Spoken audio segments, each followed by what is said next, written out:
Book 217. Good morning, good morning. Welcome back to Morning Motivation with Matthew Daniels, and today I'm going to tell you guys about the Jewish worship of the Egyptian god Set before Yahweh. That's right, the Jewish worship of the Egyptian god Set before Yahweh. But what is Matthew Daniels talking about? A long time ago, in the land that we now call Egypt today, there lived an Egyptian priest and scribe named Manetho. This scribe wrote several works during his lifetime, including one that is known to us today as the History of Egypt. Much of this work has been lost over the millenniums, but luckily, one of my ancestors, no less, lived during the time that Manetho lived, and he read this work with his own two eyes. This ancestor has passed down the contents of this work directly to me from mouth to ear over the many generations that have passed. So, I will now relate to you a very interesting historical account of the years which the people we call Jews lived in the land of Egypt. I was told that while the Jews lived in a place called Avaris, they were called by the Egyptians the Amu, and they had a dynasty of rulers who were their kings. These kings were known as the Hyksos kings. The first of these kings was a man named Salidas, and he ruled for 19 years. Next, a man named Yaqub Har ruled for 44 years. After him, a powerful king named Kion ascended to the Hyksos throne, and he held sway over their society for 61 years. After him, there was Ananas, who ruled for 50 years, and then Apophis, who ruled for 61 years. The last Hyksos king to sit on the throne was a man named Sakir Har, and he ruled for 40 years. These were the men who ruled as kings in Egypt, deriving their power directly from the reputation of their ancestor that the Jews called Joseph.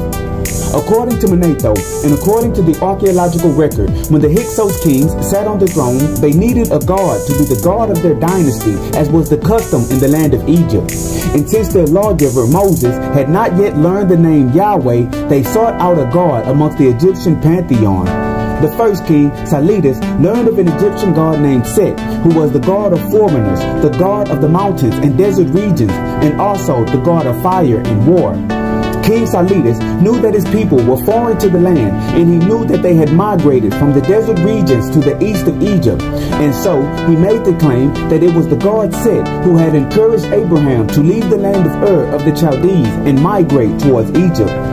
So he made Set the god of his dynasty, and every king after him, and even the people themselves, worshipped Set as the great god of their people. This is why the Bible records that Moses met God in a burning bush, and he spoke to God on a mountain. Set was the god of fire and of the mountains.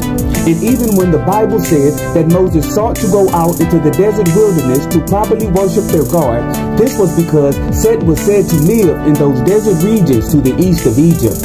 And so Set was worshipped for hundreds of years before the name Yahweh was ever spoken by the Jewish people.